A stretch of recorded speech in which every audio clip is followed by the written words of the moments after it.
Both of us revere the rhythm guitar player. If you got a good bass player, you got a good drummer. If you've got a singer that's playing rhythm, but he's singing first and his rhythm playing is second, you can feel it doesn't lock in right. It doesn't lock in right. So the rhythm guitar player happens to know all the words, is the way I approach a band. Because it's like that how it moves, really, it's like what kind of strut, what kind of, how does it move? I have said this numerous times. You hit two of my three guys. Keith, Malcolm, Dan. Those three, as rhythm guitar players, rate them. Good luck. I'd like to think all three of us knew what we were doing. It's the truth. When I joined Dan's band, I thought I was a serious rhythm player. I'm an okay rhythm guitar player. Dan's a great rhythm guitar player. Brian Henneman will go on about how you could play a gig with just Dan playing rhythm. Absolutely. And you won't miss the drums or bass. I've seen a gig where Dan was the rhythm guitar in an okay band, and we watched Dan all night long, standing over there playing rhythm guitar. Dan. Absolutely. I've seen it. The thing is like I'm not coordinated enough to be a drummer. I owned a kit for a little while because it's like the way it moves that's where what do you write first, Dan, lyrics or music? I write the groove first, how it moves. And that will inform me what the chord changes should be or could be, what the subject matter probably is. But it's like, if you keep walking down this road, you're going to find a song. You'll notice in great rock and roll records, they avoid thirds like the plague. AC/DC records. Yes. Absolutely. You like avoid, because you have to declare whether it's a major or a minor. And it's like rock and roll lives in between the two. When we're talking about this kind of guitar playing, where does gear fall into that? Or does it? You think it does early on. I need to get Stevie Ray Vaughan's rig. I need to, it's just like, well, if you're a dentist and you're making that kind of money, yeah, you can sit there and separate yourself from $250,000 and get you an old Strat and a Dumble and the Super and some other stuff, the Vibracab.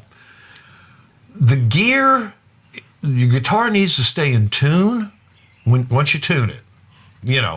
This has got to be a reasonable set of fresh strings on it. It doesn't have to be today, although both him and I can tear the twang out of a set of strings within one sitting.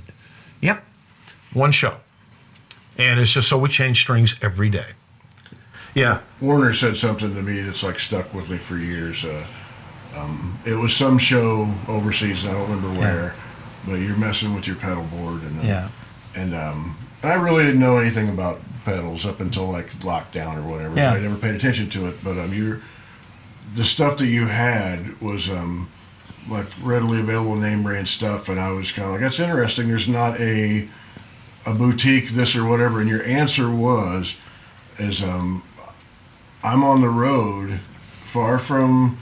If something goes down, I have to be able to go replace it at whatever the local store is. Yeah, absolutely. And if I'm used to using that stuff, I'll be able to get it and be up and running it, that night. Yeah, separate your... And there's so much wisdom of a cat who's been up and down the road playing guitar for a living in that statement. Especially in the old days, I had a great guitar tech that ended up working for them. Mm-hmm. That you could blow your rig up and he'd have it rebuilt tomorrow. You know? Oh yeah. If he could get to a parts store. Yeah, I don't have the luxury of that guy now. It's I try to make sure everything that I use is pretty readily available, and I can buy it in Germany, or I could buy it in Belgium, or I could get a facsimile in Britain. Not Wow, man. I had a boogie endorsement years ago where if something went wrong, I had to find a boogie authorized repair. I was screwed. I ended up with a PV endorsement because I could walk into a music store and go, I need that amp now, and walk out with it. Here's the phone number. Yeah, and walk out with it. Yeah. Didn't really have to utilize that. I was actually surprised at how well the stuff You did. could throw a PV down the stairs and it's going to work. Absolutely. And every now and then they make a good run of certain amps. The Classic 30. I used Classic 50s and Classic 100s for years, and they were great. Yeah. Clean power platform to do with as you please. Yeah. But it is, I look at gear that way. If something breaks down, Can I replace it? what do I do today? Mm-hmm. Yeah, if I was in Nashville, so what, dude? You're not. You're in Antwerp. Frogs, wings, etc. Yeah. Well, you guys have amps that you keep overseas. Yeah. That just He still does. I have his amps. No. How did You bought them. You bought them fair and square. I have Dan's amps. Well, how did that start, and what's the thought behind it? There are people out there who are just starting to get in a van, Yeah. travel around. Bless your hearts. And these are things that no one's going to tell them. You're not doing gear roulette. You have a known. Yeah. You have your amp in Europe. Yeah. It's not, wow, hope the amp works tonight. Anyway, you got your stuff that you can make your acceptable sound through. It's hopefully going to be replaceable. Is the head Durable. and take a beating. Yeah, you got to remember. And riding around just in the back of that van. We're doing that the whole tube time. amps, man. We just cooked it for 2.5 hours. Box it up, and throw it in the truck quickly as possible. We're moving. Yeah. Yeah. If it's 15 degrees outside, those tubes are going like, oh, come on, man. I was boiling water a minute ago. It's actually an amazing thing what you are requiring gear to do, So, especially on that level. yeah. And it's like, and you got to know the size places that you're probably going to play. Is the sound man going to gripe? We went and fixed it because we went and bought tilt back legs and set tilt back legs on everything so we could aim first off, the cab is hitting you in the back of the head. So it's like you have to turn down to hear the rest of the band. The tilt back leg thing really did help us. That was an education in We were late in starting life. to lose gigs from volume. Really? Yeah. Homemade Sin was a loud band. Listen, Loud-ass and rock I'll band. tell you, Your hearing is probably like you need it louder just to hear it anymore these days. let it go back in, but that is a hearing aid, y'all. I have that problem myself, where I have my perceived volume is different than what someone else is experiencing. Absolutely. Sure. We put tilt back legs on everything, and you can aim your cabinet at yourself, so you're hearing yourself well. You're not. It seemed like for years every place we set up, the sound man was set up right in front of me, and the first words were, "You're going to have to cut that thing down." It's like by aiming the cabinet at myself, I always angle my amp a little bit. I'm not shooting it out. I'm shooting it kind of across a little bit. Yeah. It's been a long time since somebody told me I had to cut down. Yeah, but then when we got the tilt back legs, all of a sudden, with them, deafening the ceiling is not a problem. Yeah. And what bounces back is kind of a nice reverb. Yes. Natural reverb. And where the audience is hearing it from is this place you're hearing the vocals from, the PA. What kind of amps are those that you guys had overseas? I've got a Bogner over there now, a Bogner Goldfinger 45, but I've also got, the orange dual terror dual 30. terrors. Okay. Those things they're not going to rewrite history. They're under $1,000. They work. They have 2 channels. It's set up like if a old deluxe that was just volume and tone had a master volume. That's how they're set up. Yeah. They don't exactly sound that way, but that's the mentality behind them. They're Really? pretty close. Really good little amp. Solid. They've just solid as Sears, man. And it's just like, it's all tube. in a little bitty pack. They pack easy. The only thing is those damn handles on the top don't pack easy.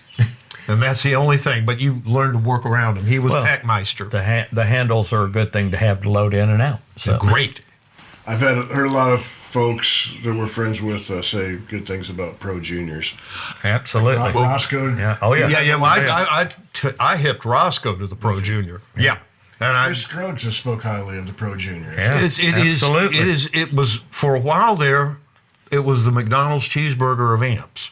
It wasn't the best thing in the world, but you could eat it. Probably not going to get sick, and you could pick them up for $300. It's a very simple circuit too. Very, and it's it's a circuit board amp. I was shocked at how good a circuit board amp under $300 costs. Just change the tubes to something a little better. Yeah. Or you can do it. There's speaker. there's mods out the yin yang. You can get a new house for it put a 12 in there. And it's supposed to be great. Or you can come out of the back of the. I used to have 2 Pro Juniors. One would run both the 10s, and the other one would run a 412 cab. And just like, it was. You just find what works. Yeah. And it's just like, because if you play amp roulette, you're going to ask for a super and you're going to get a red knob super. Yeah. I say all this because I want to qualify it. Dan has some great, amazing amps in the basement that I use or whatever. But there are situations where the Pro Junior or this orange thing is the right tool for the job. Absolutely. And now, look, I'll be honest. I've got a Tonex pedal. And Joe Blanton sampled my high watt, my Delta, which is a half Marshall, half high watt, my old Purple Deluxe. We just sampled all this stuff, and it's just like it's not 100%, it's 95, and live. If you can hear that 5%, pull them down because I'm going to kiss your ass. If you can hear that last 5% live, ain't no way. But, if you got to have that's the way the future's going, those Tonex pedals. And because it's like, sound man don't ever have to bitch. I've got the Tonex pedal too, and I've sampled my amps. Mm-hmm. It's not the way you want to go, not the way I want to go. But if I have to go that way, at least I'm bringing pretty much my Bogner with me. It's a pretty interesting idea as a backup amp if yours goes down at a gig. Oh, Absolutely. Yeah. It's just like, yes, you could all of a sudden just plug into the board. You have to press a couple of buttons and know which ones, but you go straight into the board. And I'm sure there are people that split out of, the tuner, and go, set that one up and give that as a feed. Here, front of house, don't you come here with a microphone. Don't even get here. But, you could do gigs. It's, the thing is that I don't have to bring out my high watt that I can't replace. Yeah. That's the one you used on Satellites records. Yeah, that was, Jeff Klitzman's. It's been on almost every record that any of us have been involved with. It's, it is one of the purest amps I've ever known. It is just like reporting for duty again. It is Sergeant Rock. Yeah. It's like clean as a whistle, toe up. It's just like, but it's always got headroom. Is it a deluxe that you put into a... Oh, the little fake Marshall cabinet? Yeah, that's a 53 Deluxe that his old guitar tech, Vito, Dave Sutherland, he goes, you never use that second channel, do you? I mean, no, I'm going to try an experiment. We can switch it back. He wired, because in a Deluxe, and we're going into minutia here, there were 2 inputs. 2 sets of 2 inputs on old Deluxes. Instrument and Instrument and mic. Accordion or mic, whatever. And it's like one of them was darker, one of them was brighter. Inputs 1 are 6 dB louder than input 2. Some people use input 2 on purpose for that reason. More headroom. He wired, so the tube the preamp tube, the first V1 for all you people out there that work on amplifiers, V1 was getting half via one channel, which is why you could always turn up channel 2 a little bit because it was hearing it in there. Well, he took away channel 2 and put the whole preamp tube on number 1. We got a lot stouter, a lot quicker. Yeah. And it's a nasty little thing. I've said this a few times, but seriously, the guitar sounds on your demos are better than most like big albums that come out. Where you have a very, very good ear for what a guitar should sound like. Yeah. Electric guitar in this world that we're speaking of. Yeah. Absolutely. He's king of tone. Dude, this is the one thing that I will do that most people won't sit there and go, Warner, just play. And I'm going to just play with, if it's got a master volume, I find the sweet spot using, the full volume and then the channel volume. I'll sit there and play with that. Then we go to the tone knobs. And I got no problem. And you got Warner, who sounds great anyway. Yeah, he sounds great anyway. But it's kind of like I know where all of a sudden when I really hear Warner, and I know I won't sound that way if I pick up that guitar, that pick, immediately begin to play, I'll sound just like Dan. But it's like I know what his hands sound like. Yeah. And it's like, yes, it's true. Your hands have a tone, and that's why you don't sound like Stevie Ray. Because Stevie Ray sounds like Stevie Ray because it's his hands. That is something that's just kind of like, I hear Warner, I'm getting closer. He's going to want it more bright than that. I'm smarter than that. Absolutely.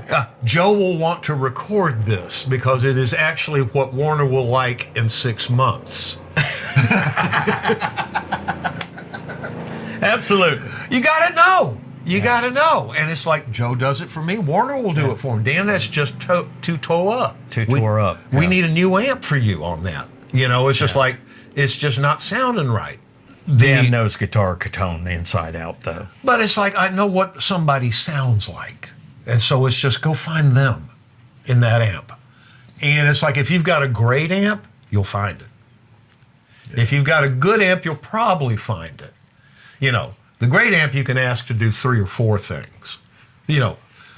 Most amps you can ask to do 2 things. There are amps that are worthwhile that'll only do 1 thing. It's like guitars that'll only do 1 thing. Those Tiescos and stuff. Yeah. They only do the 1 thing, but that's do a it cool really thing. well. Yeah.